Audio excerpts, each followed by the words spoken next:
All right, welcome everyone to a different type of video. Usually I'm behind the camera, but this time around I am joining Devon, Homewrecker, in front of the camera as we talk a bit about his plans over the next few events. So, welcome Devon. Hey, thanks for having me, man. All right, so just to kick off, what are the next few events that you are planning to go to? Um, we have the plans for the rest of the year because we normally plan right up until December and then we cut it off after that and start over. We have Grenada in September Hmm. and we have after Grenada is Legendary Drags, which is Antigua flagship event. And then after that, we have the CDRC in Jamaica in December. So those are the plans. Yeah. Okay. You've been to Jamaica before? No, we've never been to Jamaica. It's Oh, gonna be the first time. okay. So, in terms of prep, how are you prepping for Grenade? I know a little while ago I saw the engine pretty much out the vehicle and there's a parts. Yeah. So so for Grenada, what we're trying to do is we trying to take a different approach from last year. Last year we went down there and we the issue that we were having was we couldn't really get the tuner online, so Mm. no adjustments could be made and certain things had to be done after the dyno and it couldn't have been done. So basically the whole event we kind of had to run the car exactly where it was because being the driver and the builder, I'm not really too tech savvy with the computer part of things, which Right. we're trying to work on that too. But Mm-hmm. so this year we're going to be the tuner will be coming along with us, so we don't get into the situation where we're gonna have that issue happening again. Mm-hmm. And one of the things we are doing in preparation in terms of mechanical wise is we took out the motor that recently ran the 97 because that was a stock block, Mm-hmm. and we're now putting in a sleeve block which is going to be a lot stronger, and now we can actually do what we want in terms of boost levels, etc. Right. So the reason why you saw the engine was out to the car is because we took out the stock block, as I said, stock engine, and we put in the sleeve block. And the stock engine, everything is still good. We're going to take that with us as a spare. So Okay. completely built. Mm-hmm. Everything will be the same except there's no sleeves. So we can just take the gearbox off, put it back on, and go again if we have to. Because we plan on putting on a show in Grenada, hopefully. So fingers crossed. Okay. In terms of, okay, you would have said that you all had issues last, it was last year, you were in Grenada, right? Yeah, Right. You had issues with getting the tuner online. yeah, yeah. What issues did that cause? What happened is one of the problems is whenever we go to these events, and it's not just Grenada alone, it's happened. It's happened in different places like St. Lucia, for example. Mm-hmm. When we were there, you get the tuner on the phone. Yes, you can talk to him on the phone. Right. But then when it's time for him to log in, you Mm-hmm. have to hotspot your laptop so he can enter the computer Right. to do adjustments and stuff. Right. In Grenada, one of the problems we were having was that the, the signal was very bad. Signal Okay. was very, very bad. And Mm-hmm. we the tuner couldn't connect. Mm-hmm. Right? So basically, we had the car set after the dyno. It had to get track tuned, Right. and Right. we just went straight to Grenada with the intention of track tuning it down there. Mm-hmm. And while we were down there, we encountered the problems with the connection, and basically we just had to run it how it was, which is basically after the dyno, it was kind of back to safe mode because he adjusted back to safe mode, Right. and then you gradually bring up the boost Right. Right. and do some adjustments and stuff. I'm not sure about that. That's kind of what I gather from it. Mm-hmm. And yeah, so we basically were just running it. So the best time we could get out of it was like 10-6, no matter how hard we tried. You know, we would just turn up, turn up, turn up boost, and it just wasn't going any faster because, I mean, it was just in safe mode, right? So, Right, right. yeah. Okay. So this time you're going down a lot more prepared. Yeah. So backup in. You usually walk with a backup engine? No, Okay. no. I don't normally take a backup engine with me, but the plans are totally different now Mm. because this time I'm not going to play. You know, we already taste. You know, when people say you taste the blood, Mm-hmm. we don't taste the blood. You know, so it's nowhere but up from here. You know, so the Mm-hmm. fastest front wheel drive time in Grenada last year was 10:1, 10. and that was done by Muffin Man. Okay. Yeah, Okay. and or they call the car Poison Muffin now. So we know that he's gonna come back and do a faster time because the car's improved since then. Yeah. Yeah. But I want to make sure that I'm right there by his side, you know what I mean? So that's kind of what I'm making sure that I have a backup. So even if we have to go up or blow up, that's what it is, you know? Mm-hmm. So Okay. And then I'm guessing from that that would more or less kind of propel you all into legendary afterwards. yeah, yeah. So the plan is the car should leave Grenada the Tuesday after the event. Mm-hmm. We pack the cars up and they leave normally either the Wednesday, Thursday, somewhere in that week. And they should be back here for Legendary. So if all goes well in Grenada, we should already be locked in for Legendary. But when we come back to Antigua now, here's the twist. Mm-hmm. When we come back to Antigua for Legendary, because we're going to be planning for CDRC, Right. because I'm registered as a 10-second car, not a 9-second car in the CDRC. Mm-hmm. So now we're going to be using Legendary drags to kind of like iron out and make sure we lock the car down at 10-0, right? So we're going to be turning back down, pedaling back a little bit, ironing out everything, making sure that, you know, we have everything in check. We know at different track conditions in the morning, we can run it like this. In the afternoon, we can run it like that when the place get a little bit cooler. And that being said, Jamaica might be at a little bit different altitude. So we're going to be True. playing around with it in Legendary in the 10-second class and trying to get it as close to 10 as we can. So that's the plan. Okay. So no crazy passes for legendary. Well, you This. know, we're gonna if somebody talk too much, you know, all that plans got out the door. So, so, but on paper, Uh-huh. that's the plan. Okay. That's the plan on paper. But things change. You know, people start talk too much, and then things change. You know. So All right. All right. And how is the feeling? Okay. So pretty much, I know you've traveled to several different tracks in the Caribbean. I mean, it's early. It's early to talk now for Jamaica. But what's the feeling going into Jamaica? You've never seen the track before. Um, you know which track in Jamaica?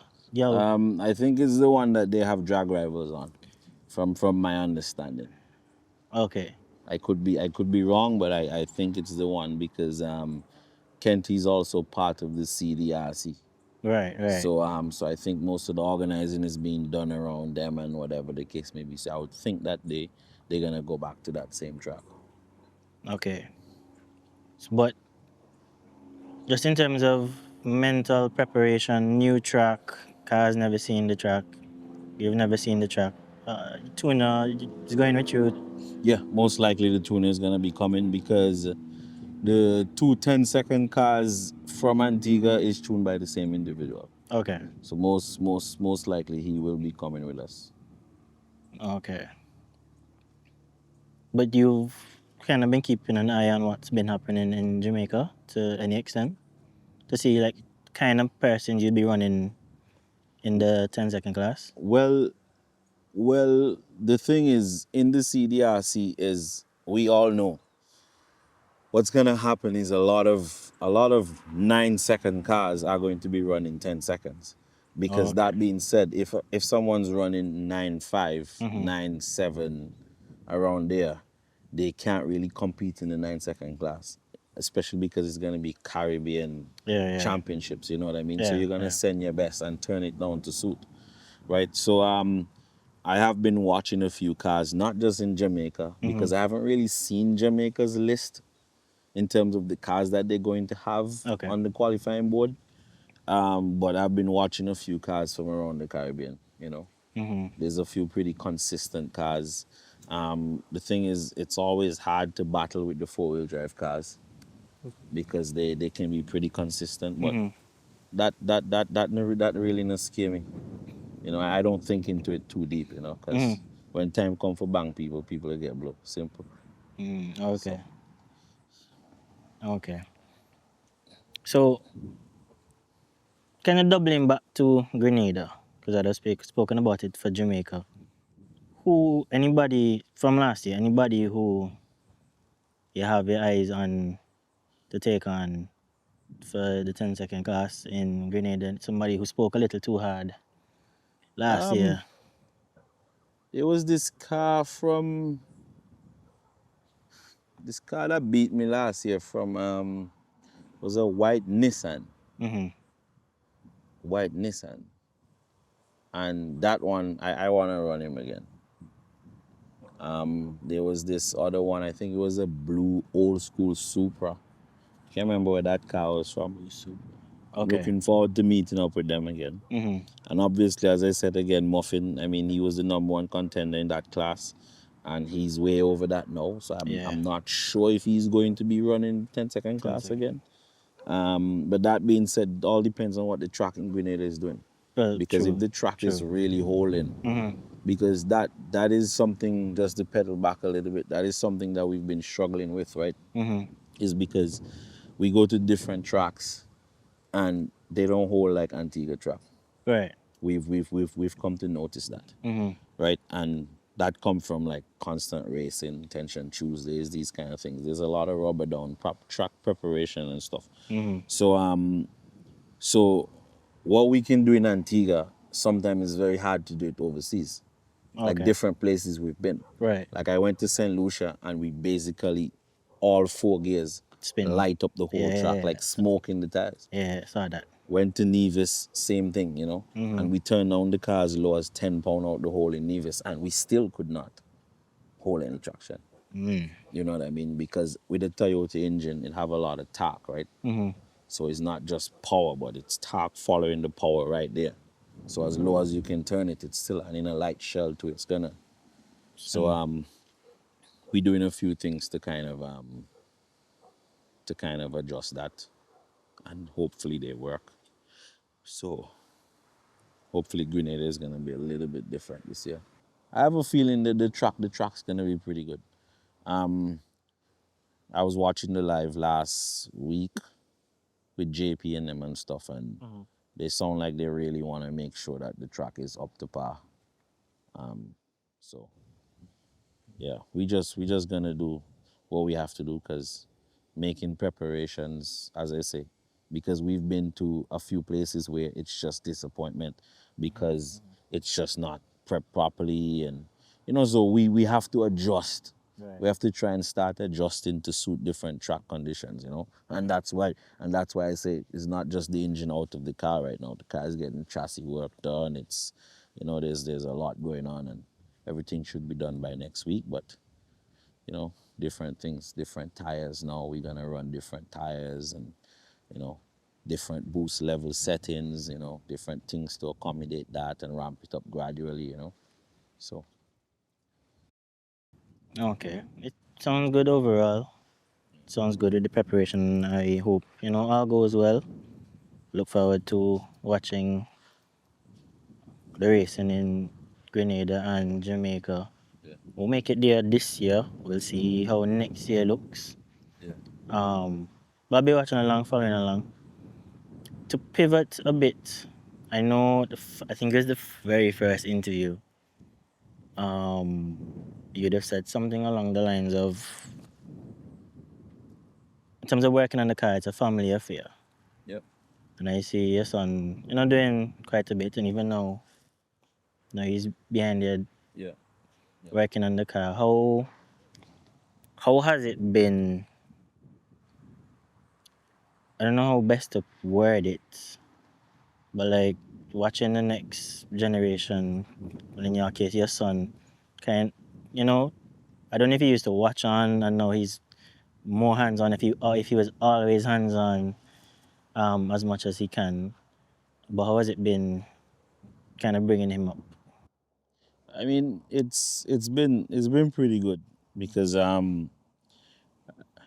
you know, he he used to be more along the lines of watching on back in the day, and like when we first brought the car back out, Mm-hmm. and now he's a lot more hands on because truth be told, he's going to be the one that's going to be driving as soon as he's eligible too. I don't know if you had the track the last meet after we ran 9-7. No, but I saw the video. Yeah, I actually turned down the car Uh-huh.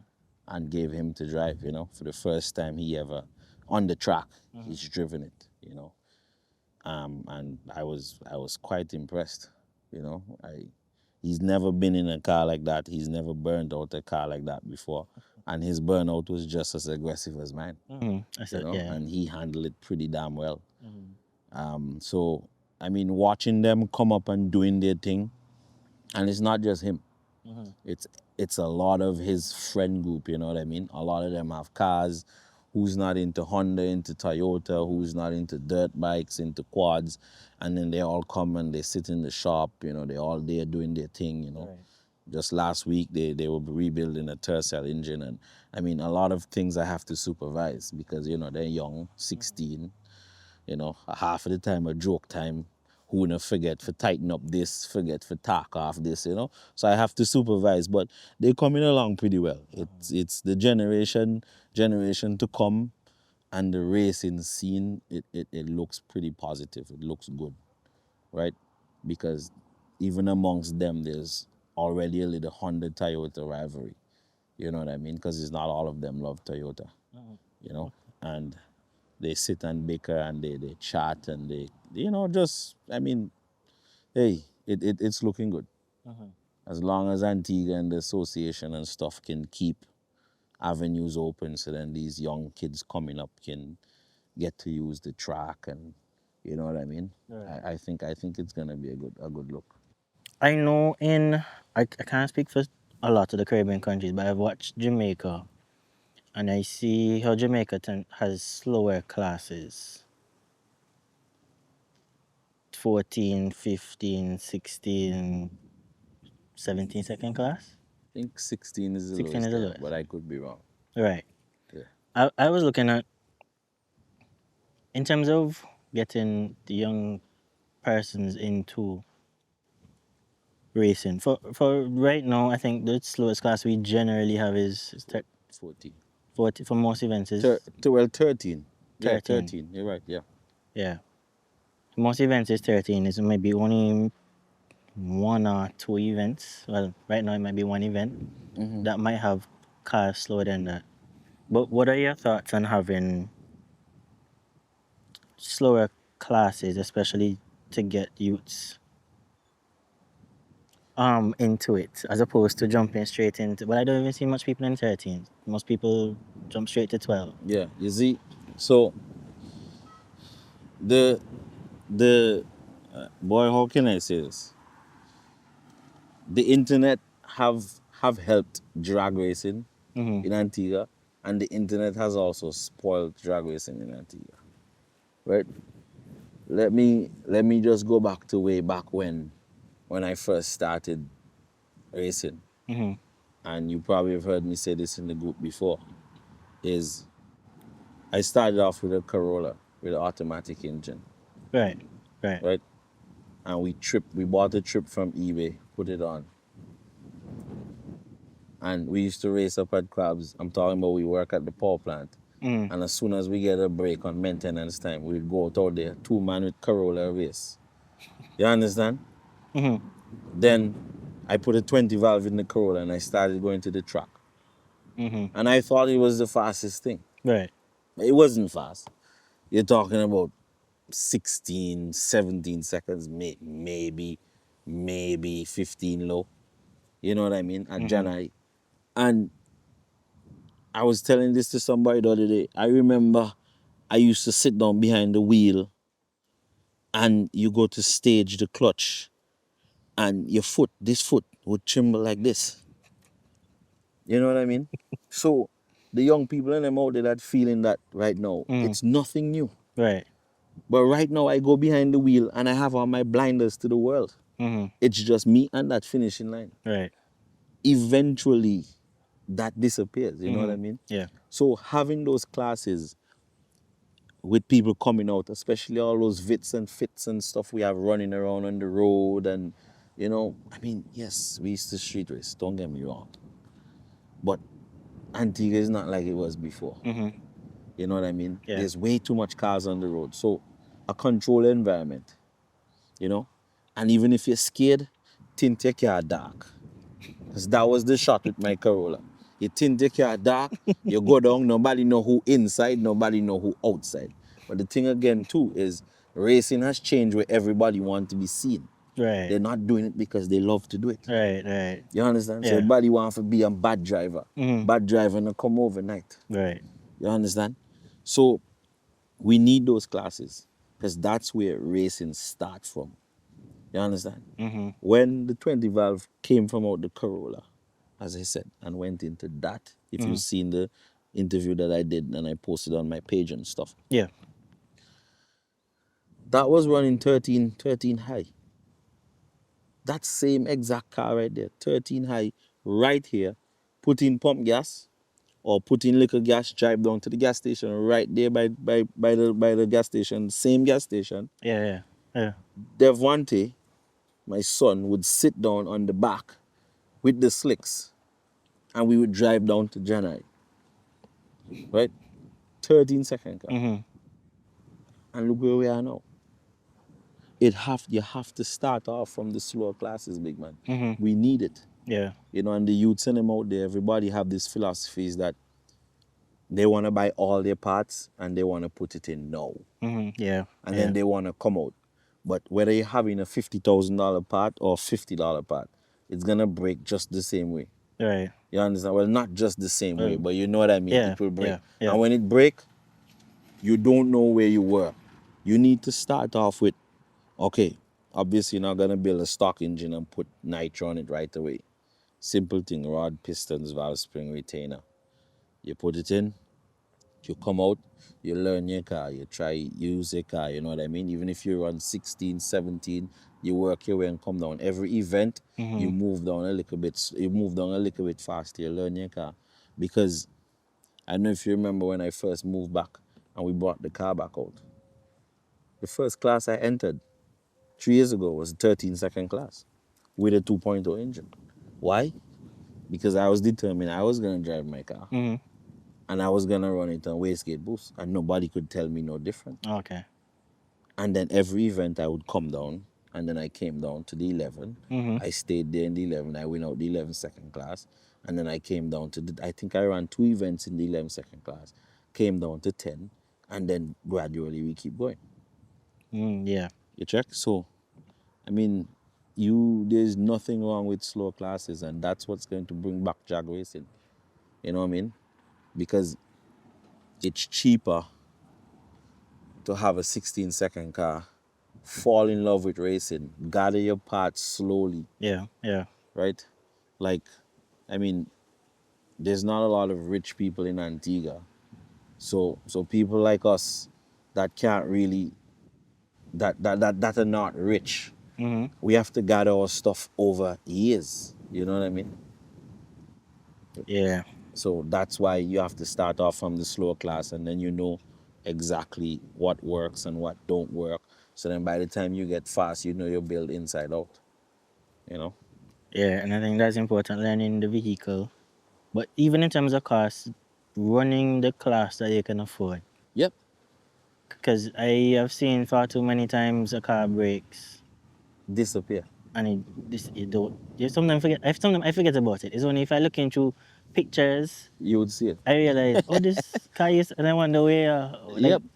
Yep. Yeah. Because everybody want to be fast, dude. Everybody want to be fast. Honestly, if I had my way, believe it or not, I'm happy and grateful for where we are right now. Mm-hmm. But if I could get a nice little starlet, right?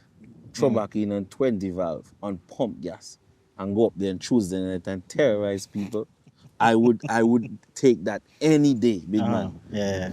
Any day. You know how much preparation it take to take that car up to the track on a Tuesday night? Trailer, Mm-hmm. making sure slicks, gas by. Big man, it's a lot, you know what I mean? It's a Mm-hmm. lot. So the slower classes definitely them youngsters don't know what they're missing out on, trust me.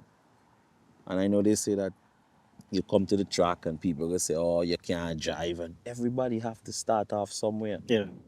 Everybody have to start off somewhere. Not because people laugh, and that's the thing in Antigua nowadays too.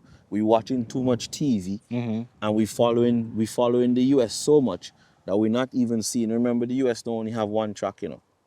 So whenever we seeing people online running big times and blah blah blah blah Mm-hmm. blah, you know what I mean? Yeah. We believe that they didn't have any failures and any, trials, but they don't show it.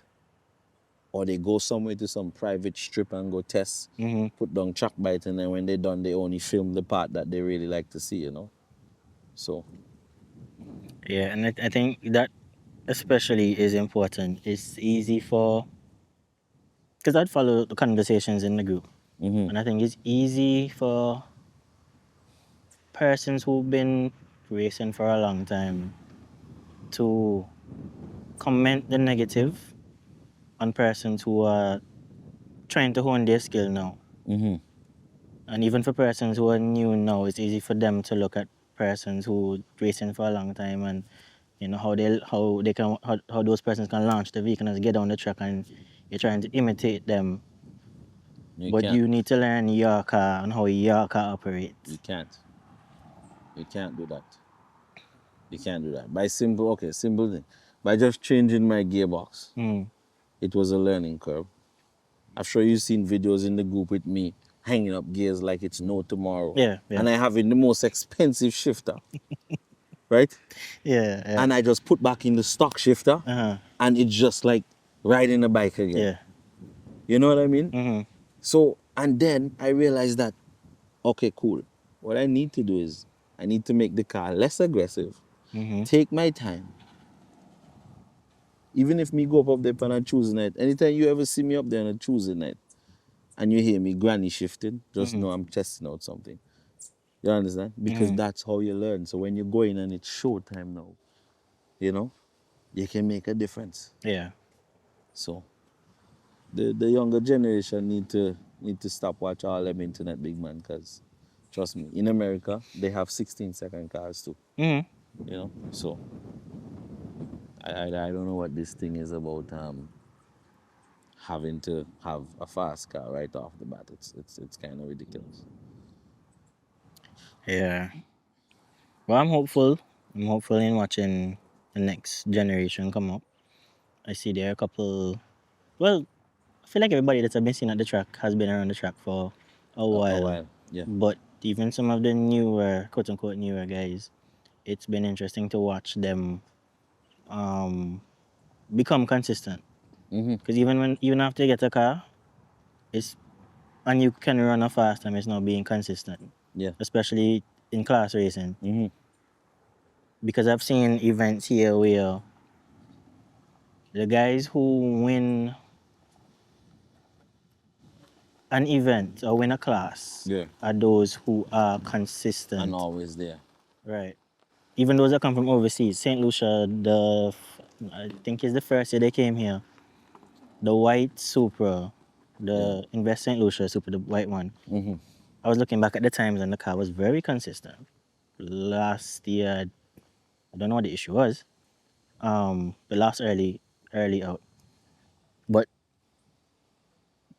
in looking at guys who've generally won their classes consistently. So you in the years looking back over the years, you, Nico, um, Butters, Pressure, bushing them. right.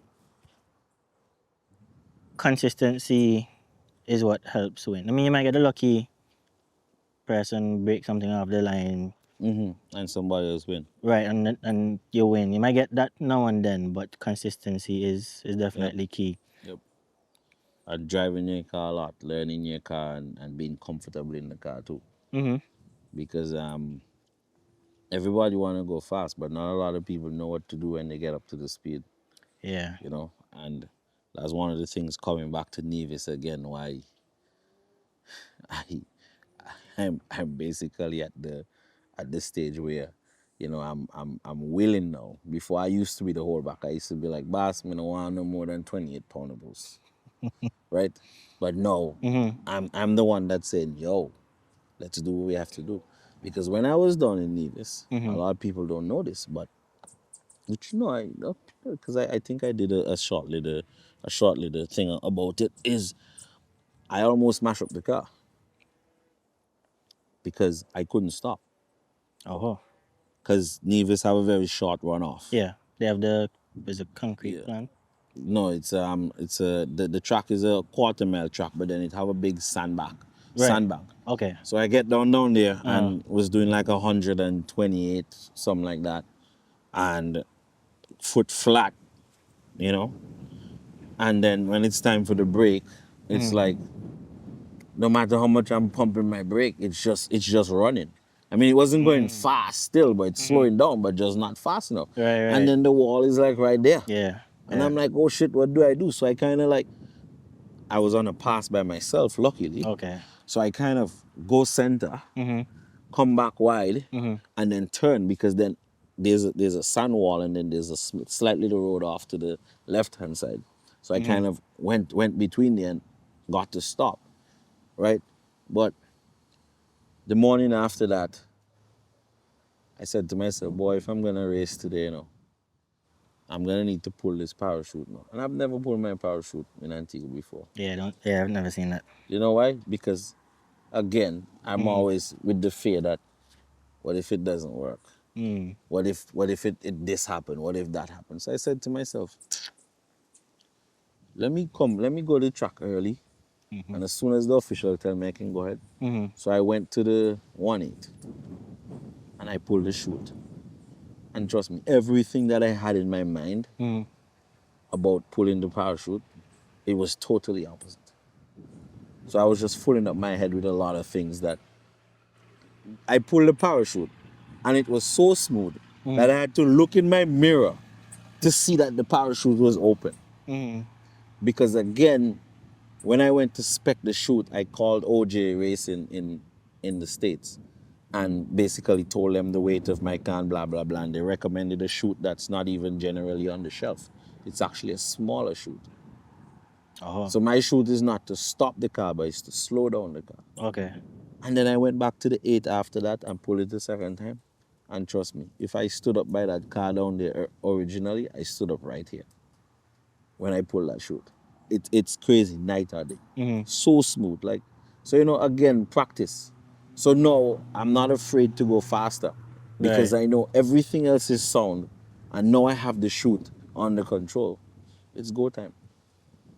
You know? So again, time. Yeah. And I think that brings up a very important point where it's not just all about power, but of course it's the stopping afterwards. I know we here in Antigua we have quite a long runoff. After you pass the quarter mile, you still have quite a ways to go. That I mean, you can still drive down even before the sandpit. But in other Caribbean countries, they don't necessarily have that. But as you travel, and I guess it would have come up in that situation, how are you looking at brakes going forward? Even as you speed up, you're comfortable with the setup that's on the car? Um, what we have for now, we're gonna make it work, but I have been doing the research. I have put it out there on Instagram and my Facebook, on my YouTube, Mm-hmm. for people that have any information on brakes for these cars. Because as you know, Okay. it's a Toyota. Parts are very weird Yeah, because, you yeah. know. But a few people reach out and there are a few big brakes kit out there. Mm-hmm. And we are working towards getting a kit to put on. Um, but like anything else, like I don't know, shift happens. There was when Muffin went down and he ran the 9-3. Mm-hmm. And I just kind of overheard him saying that he went all the way down there and he basically almost didn't stop and he's not going back down, and I totally respect that. Mm-hmm. You understand? Yeah. So it's the same thing with me. Like if I go to a track now and I'm not comfortable, Yeah. I'm just not gonna run my car. You know what I mean? Yeah. Yeah. Because boss, with this gentle thing I call life, right? Mm-hmm. Yeah, so basically with brakes and stopping, it's very, very, very important. I mean, as you say, everybody studies speed, but then everybody forget how to stop. And stopping is the most important thing.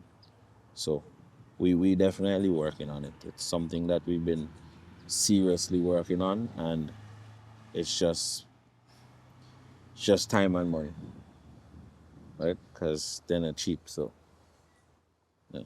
Yeah, I can imagine. So you find yourself importing a lot of parts, or to some extent, based on what you're looking for, you can find them locally. Um.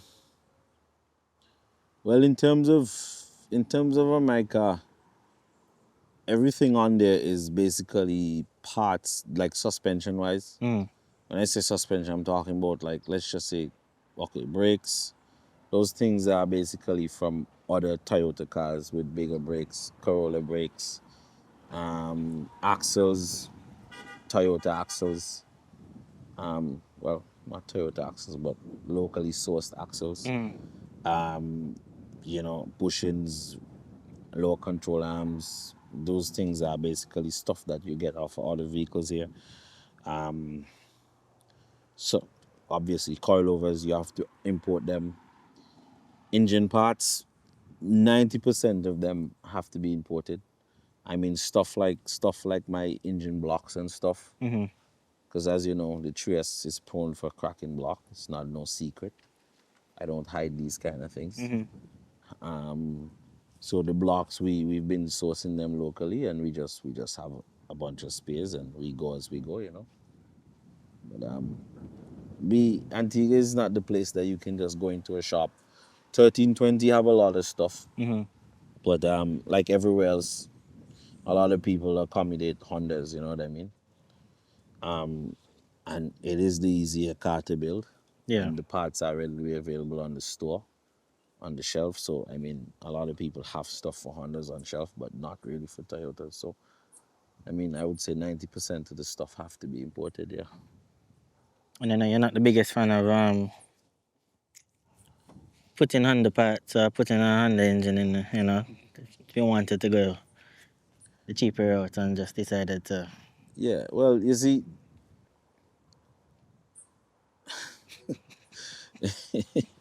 boy, personally, I don't rate it. Mm-hmm. Big man, Footer. You remember Footer?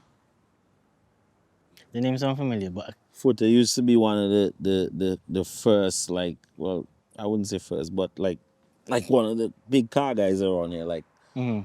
tuner, builder, and rest in peace. But even Footer, when we first got this car, Mm-hmm. yeah, he said, boy, Devon, boy, just put an B18 in the thing, man. You give him B18, you know. My good partner church always tell me, boy, my H series down there, you can put in. Mm-hmm. A lot of people have tried, you know. People out there with K series have offered me K series. I just had a K series here, just the other day. And a lot of people try, and it just, Mm-hmm. like I personally don't believe in it. It's one of those things that I personally believe that, you know, it's just I'm talking about K series, you see. He bring on K series headers for me to put on my car. You see how them try encourage me in the wrong? You see how they always tell me, just you talk about that. They 100 people, you can't trust them, they always try. So I personally don't get it, dude. Mm-hmm. I don't get it. Like, you can go on Saul, whatever his name is, in the States, Mm-hmm. and you can find the mint Honda shell.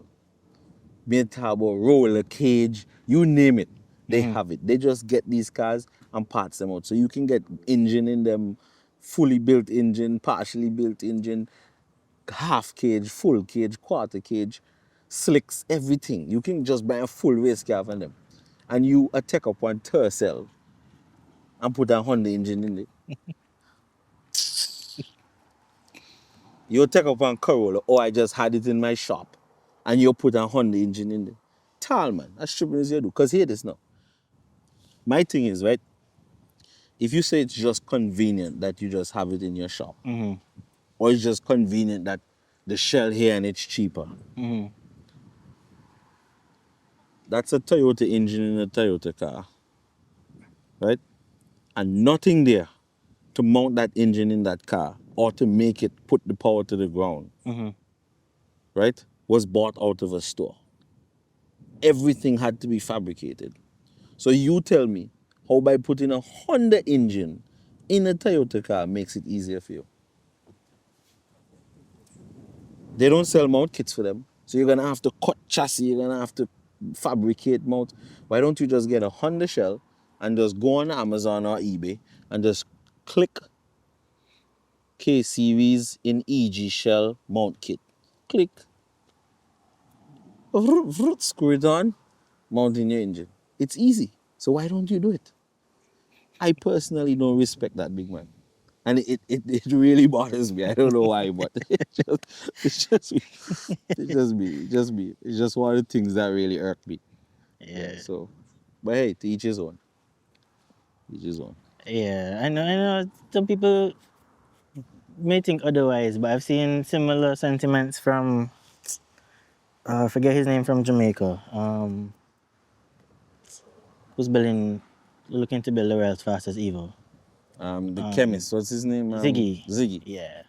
Similar, you categorize people differently. You have mechanic and you have engineer. Engineer will make if this engine come in the car, you make it work, that's the engineer. Or fitter. So those who buy a different engine from a different model make, Uh-huh. so a Honda engine and put that in a Toyota, you're a fitter. You just take a different engine and Mm.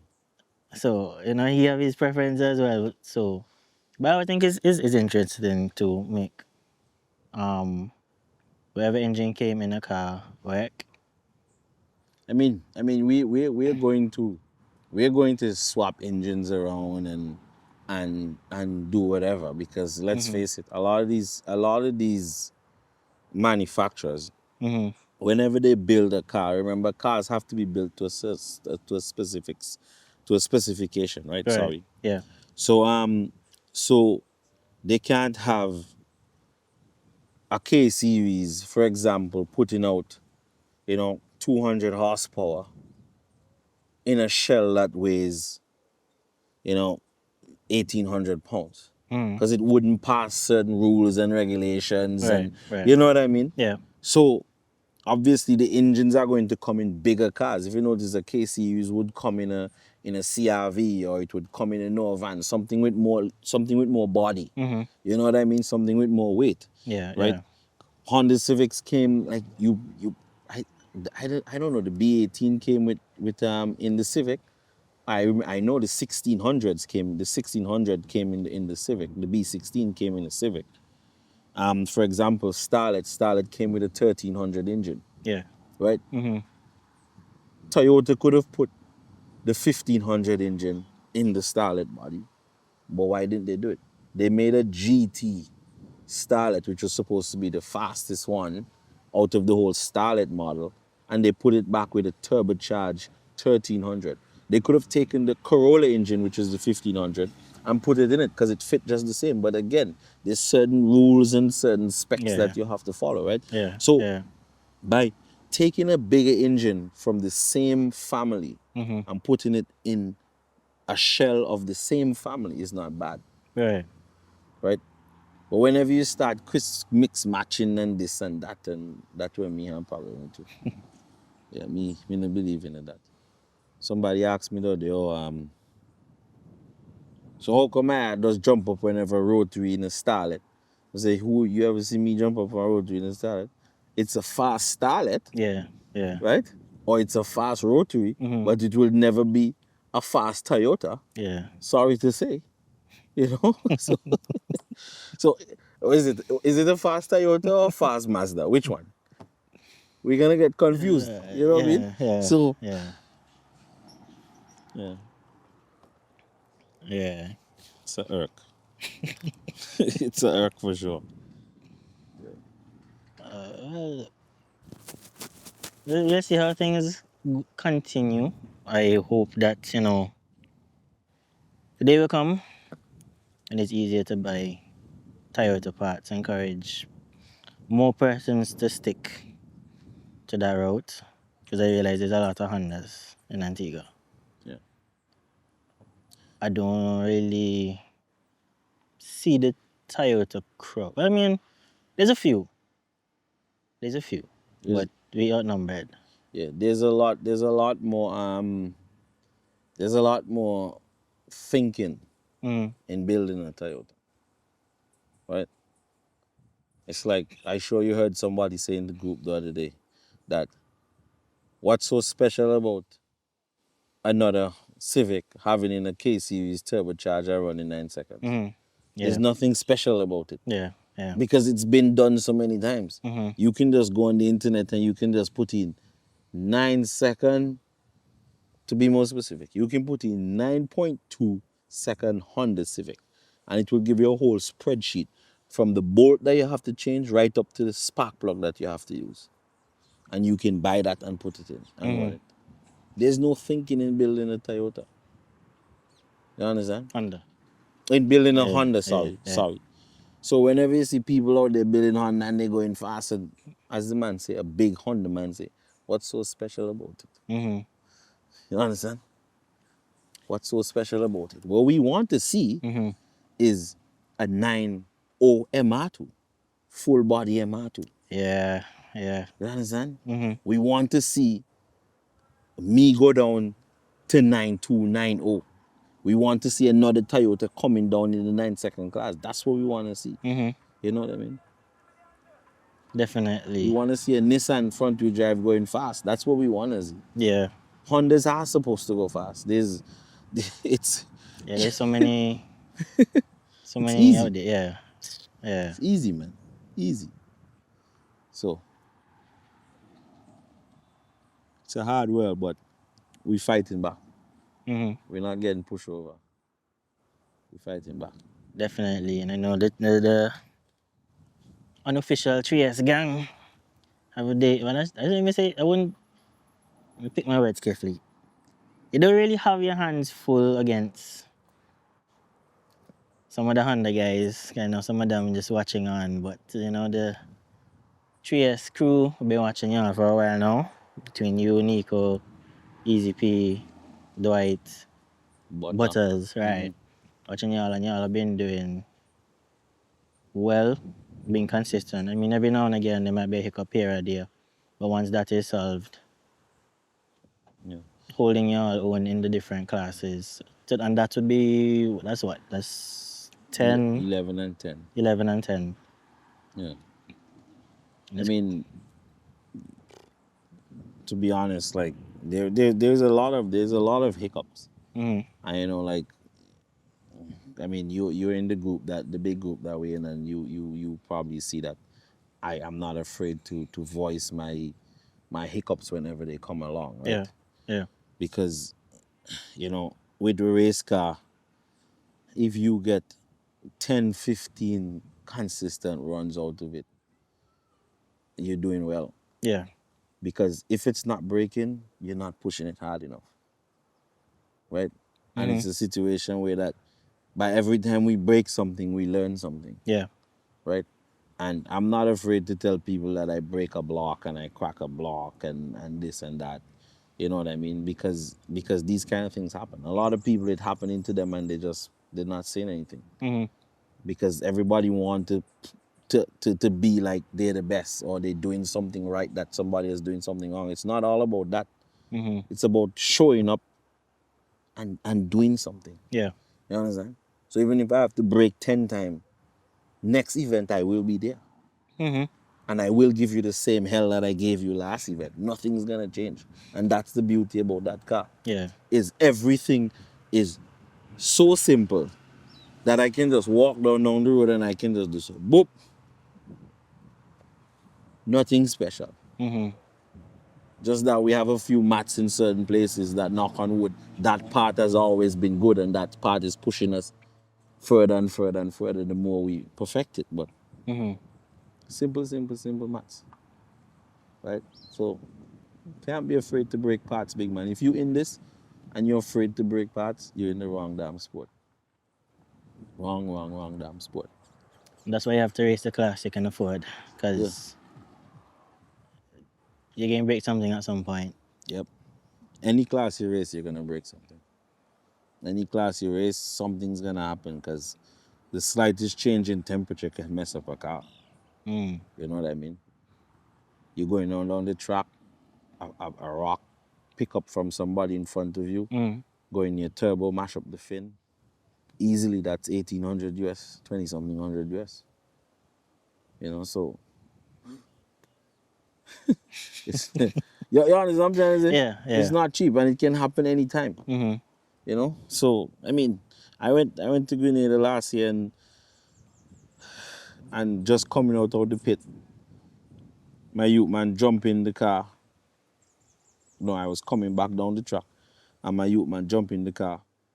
And just by his weight being on the passenger side, Mm. and I turned the locks, Oh. right?